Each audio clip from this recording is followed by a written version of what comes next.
Hello, today we're going to talk about 3 novel series from the old Star Wars expanded universe that I feel could have been adapted into an interesting sequel trilogy. Now note that I've said sequel, so nothing pre-Return of the Jedi. Additionally, novels. That knocks out Legacy, that knocks out Dark Empire. Though really, I think you could argue that we've already gotten a movie version of Dark Empire. That may sound limiting, but by my count, there are 84 novels in the post-Return of the Jedi Legends timeline. That leaves us a lot of material to discuss.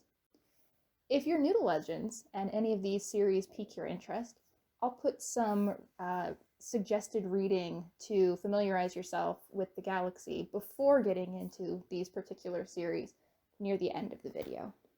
When we hear about an EU sequel trilogy, a lot of fans' minds probably jump to Timothy Zahn's Thrawn trilogy. Zahn's works were not the first expanded universe works. That honor belongs to Splinter of the Mind's Eye, or if you really want to get technical, to Star Wars, the ghost-written novelization that was released before the first film.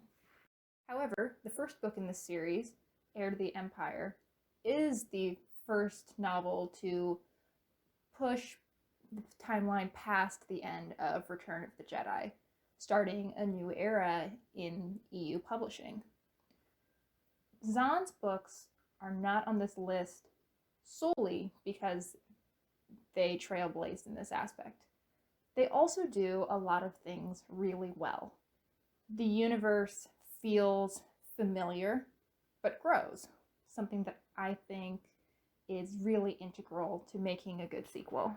The Empire takes place 5 years after Return of the Jedi. Though the Emperor himself is dead, remnants of his empire remain, and they are a great threat to the fledgling New Republic. Grand Admiral Thrawn, a Chiss Imperial officer whose tactical brilliance allowed him to rise even in the speciesist empire, emerges from the unknown regions.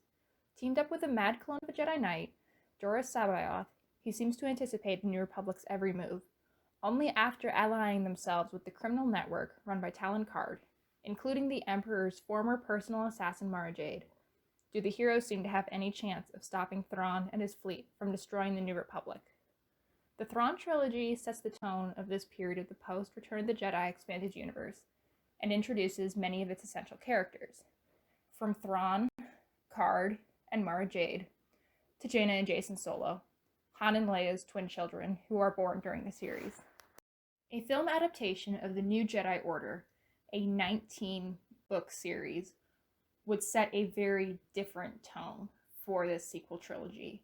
A much darker tone that begins in the very first book when Chewbacca passes away, crushed by a moon brought down by a species alien to the galaxy. While the Thrawn trilogy takes a new twist on the very familiar enemy of the Empire, New Jedi Order goes a very different direction. An existential threat of an alien invasion by individuals who not just force blind, but seem not to exist in the Force. This departure continues in the series' views on the Force. Instead of the traditional question for the Jedi of whether their actions belong to the light side or the dark side, this series brings up the question of whether that dichotomy matters at all, or even exists. New Jedi Order begins 21 years after the events of Return of the Jedi, allowing Han and Leia's children, Jaina, Jacen, and Anakin Solo, to play an equal role in the series to their parents, aunt, and uncle. This really keeps with the generational aspect of Star Wars, and to me makes for a very appealing element of a sequel trilogy. The final potential sequel trilogy would be based on Legacy of the Force, a 9-book series set about 37 years after Return of the Jedi.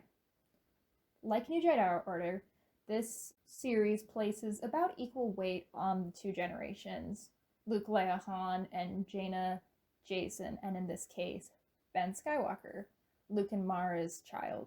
What makes this series most attractive to me as a sequel is the way it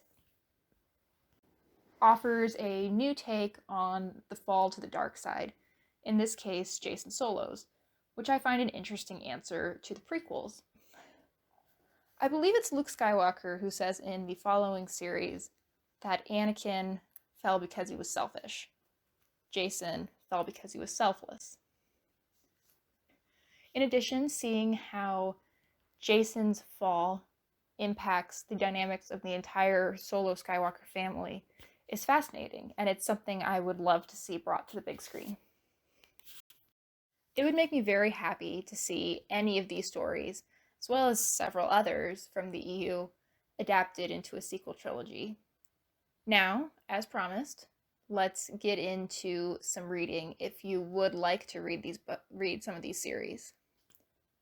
You can go straight into the Thrawn trilogy without any background reading. As long as you've watched the original trilogy, so 4, 5, and 6, you'll be good to go.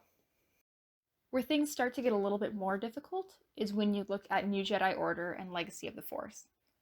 In my personal opinion, there's no truly required reading.